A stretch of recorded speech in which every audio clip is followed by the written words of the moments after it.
I had this really tiny trailer, my dressing room on the film.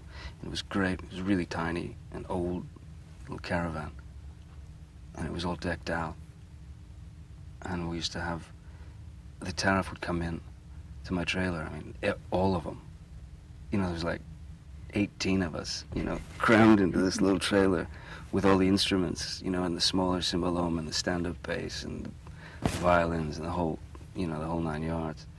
And we'd sit in there because we were shooting nights and kind of pass around a bottle of wine. And just, they'd play for hours and hours, you know. Oh, and their music is, you hear everything. You hear joy in the purest and most honest sense possible. Sorrow, suffering. You hear everything in their music. And that's what was always astounding for me, when I first met them and they played literally for me, I mean, just in front of me. I just never experienced anything like that rush of purity, honesty, intensity, beauty, everything. I always loved gypsy music, for lack of a better term. I mean, stuff out of Serbia or Bosnia, whatever, the former Yugoslavia, the stuff out of Kusturica films or Tony Gatliff's films, or the stuff that Goran Bregovic was doing. Always loved it, always had great appreciation for it. But when I met the Taraf, it sort of stepped outside, it went outside of the music, because I fell in love. I mean, I just fell in love with everything they did, I was sitting in a trailer with 15 guys that, only a couple, you can only sort of barely converse with a couple of them. The rest, it's just eyes, man, it's just eyeballs and sort of hand gestures, and that's how you get by for hours on end. So, that's, no, I fell in love with them. One time, when they were playing, they asked if I would come and give them, they were to receive this award, and they asked if I would come and present it, so, of course, I came over to give it to them and stuff. And at the time, Vanessa, my girl, was pregnant with our son, Jack. We'd already had Lily Rose, but Vanessa was pregnant with Jack, and I gave him the award, and we sort of had a ball on stage, and then we split, and we went to this little party afterwards for all the musicians. And a couple of them, it was like Caillou and a couple other guys, I told them, I said, hey, we're gonna have another kid, And they got so, I mean, almost weeping. They were, they got so emotional over. And then they came over to us during the middle of this big sort of shindig. They came over to Vanessa and I as we were about to leave, and sang and played this song of blessing to the belly, So I was there watching these amazing human beings kind of bless my child in my girl's belly. That's what's amazing about these guys, they always give you some kind of experience or memory that will last until, that last light goes out.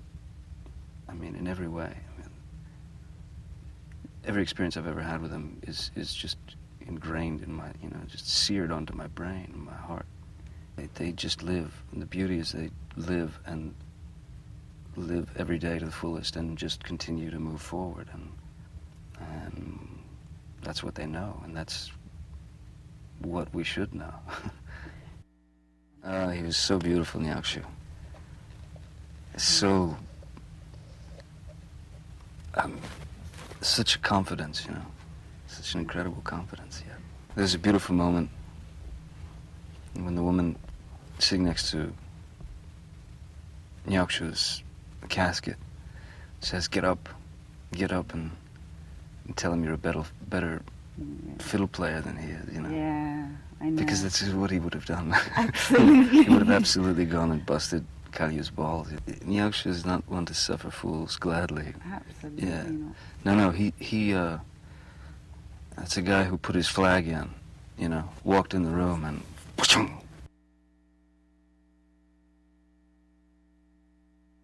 most I can do is like count to 6 now or something, you know. But I used to be able to understand when I was working with the Taraf, you know. Yeah. I used to be able to understand more. I used to tease Kalyu at lunch. I used to go and have lunch with him and tease him that, you know, he was eating this plate of meat, and I said, we would sort of be half Roman and half French. Yeah, invented words. So I would ask him how he was enjoying the meat, you know, and he said, oh, it's good, you know. Shukar. And I said, oh yeah, grast, you know, grast, which means horse. it's horse. He would like, no. Then he would say, brother, pral. Oh, pral. He would say, pral. No, pral. Like, you know, I can't eat my brother, you know. That's really sweet. But just as a joke, you know. It just sort of came to me more and more that how similar the Rum are to the American Indian. I mean, it's very similar, the plight, you know, and how during the middle of the 19th century, how the United States government was, you know, waging a cold-blooded and sometimes silent war against the Native Americans, you know, with, you know, giving them blankets, you know, filled with disease to kill them off, or turning them onto alcohol, you know, which their bodies weren't had no tolerance to, and to what was happening with the rum, or the gypsies over here in Europe. But certainly, you know, the hideous sort of experiments that were taking place during World War II with, you know, the Nazis. That not a lot of people know about, actually. Marlon Brando was, you know, great. You know, he was very, very involved in, you know, civil rights in the '60s, and did a lot of work with the American Indian movement with AIM and Dennis Banks and all that in the '70s. He was very angry over the way the Native American had been treated in films, in Hollywood films, and turned down his Academy Award for The Godfather because of that. Because he felt that the Indian, who'd 9 times out of 10 been played by a white guy in red paint. I remember talking to Kusturica after he'd done time with the Gypsies. He was telling me this story about one of the actors on the film who was a gypsy. And they were getting so much money per day, you know, and, you know, so they'd get paid, and Guy'd go and he bought this guy went and he bought a Walkman, you know, and a tape, and he put the thing in, you know, and he played the tape, and he listened to it for a day, you know, and then when he was finished with the tape, he took it and he chucked it, he threw it in the garbage, threw it in the trash can. And Kusturica or somebody was on the set and said, hey man, you know, you just bought that thing, what are you throwing it away for? I said, well yeah, but I'm done with it. I listened to it, I don't need it anymore. You know, and that explains so much to me about the cliches that the majority of people would think about the gypsies, you know. He didn't grab it, or he didn't steal it, or he didn't take it and go and hawk it or whatever. No, he was done with it and he chucked it, and that was it, and he kept moving. Beautiful. There's about 3 or 4 Americans who understand that there are actually gypsies living among them in the United States, you know, so it's never been a question over there, I think, you know. They've got plenty of other, there's plenty of other racism, and there's other people to hate and make fun of. People, in general, in life, are afraid. They're afraid of everything they don't understand, or they're afraid because they've been conditioned to be afraid. I think the music could very easily break through a lot of those layers.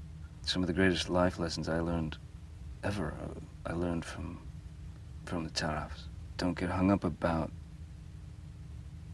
the things you think are important, you know. Know what's important. And what's important are the simple things.